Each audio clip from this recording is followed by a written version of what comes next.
झारखंड में प्रतियोगी परीक्षाओं की कथित गड़बड़ियों को लेकर चल रहे विवाद के बीच अब जेएसएससी सीजीएल परीक्षा से जुड़ा एक चौंकाने वाला दावा निकलकर सामने आया। टीडीपीएल के मार्केटिंग मैनेजर अभय तिवारी ने सीआईडी को दिए बयान में कथित तौर पर दावा कर दिया है कि परीक्षा से पहले उन्हें प्रश्न और उत्तर उपलब्ध करा दिए गए थे। हालांकि सीआईडी ने इस दावे की आधिकारिक पुष्टि तो नहीं की है, लेकिन ये कहा जा रहा है कि ये बयान लगातार उनकी तरफ से दिया जा रहा है। अभय तिवारी के कथित बयान के सामने आने के बाद जेएसएससी सीजीएल परीक्षा की प्रक्रिया और परीक्षा संचालन से जुड़ी एजेंसियों की भूमिका पर नए सवाल खड़े हो गए हैं। जांच एजेंसियां अब ये पता लगाने में जुटी हुई हैं कि परीक्षा से पहले प्रश्न और उत्तर उपलब्ध कराने का दावा कितना ज्यादा सही है और यदि ऐसा हुआ था तो इनमें कौन से लोग शामिल थे। कुछ रिपोर्ट्स के मुताबिक आपको बता दें कि सीआईडी की पूछताछ में अभय तिवारी ने दावा किया कि उसे जेएसएससी सीजीएल परीक्षा से पहले प्रश्न और उत्तर उपलब्ध कराए गए थे। उसका यह कहना था कि इन्हीं के आधार पर उसने परीक्षा पास की और उसका चयन हुआ था।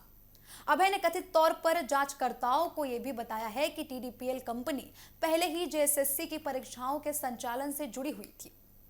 कंपनी द्वारा कम दर पर परीक्षा संचालन का काम करने से इनकार लगातार करने के बाद परीक्षा प्रक्रिया से उसे हटा दिया गया और बाद में दूसरी एजेंसी को जिम्मेदारी दी गई थी।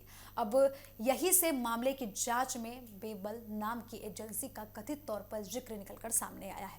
अभय तिवारी ने कथित बयान में आरोप लगाया है कि बेबल एजेंसी से जुड़े लोगों के माध्यम से उसे परीक्षा के प्रश्न और उत्तर उपलब्ध कराए गए।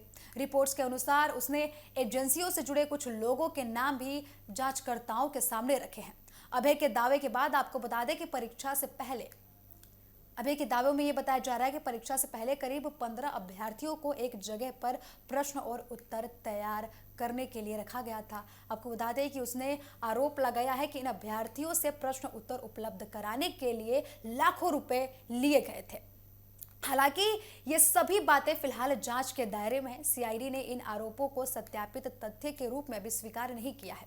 जांच एजेंसियां अब कथित लेन देन, अभ्यर्थियों के संपर्क और परीक्षा संचालन से जुड़े लोगों की भूमिका की जांच कर सकती हैं। अभय तिवारी ने कथित तौर पर अपने बयान में यह भी स्वीकार कर लिया है कि उसके अलावा उसके भाई अक्षय तिवारी और पत्नी सुषमा कुमारी का भी चयन हुआ था। उसने दावा किया कि परीक्षा से पहले प्रश्न और उत्तर मिलने की वजह से उन्हें सफलता मिली।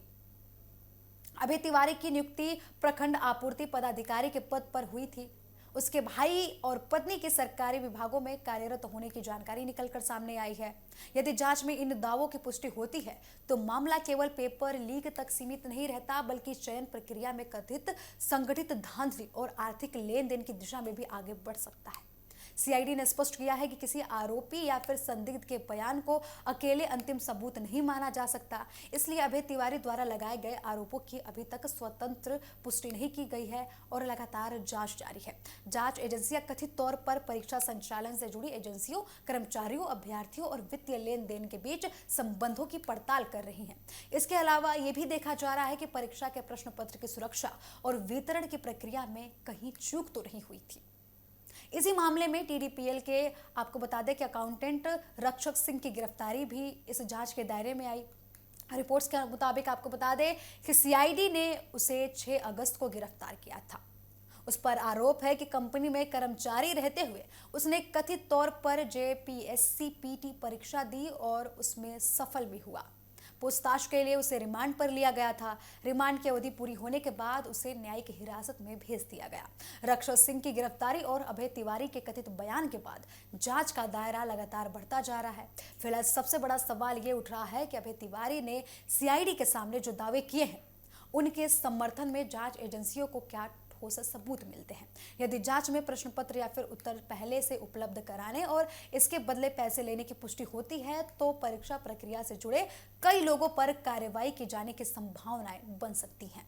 तो आपको बता दें कि लगातार ये खबर निकलकर सामने आ रही है कि अभय तिवारी ने जो बयान दिया है उस पर अभी तक सीआईडी ने पुष्टि नहीं की है।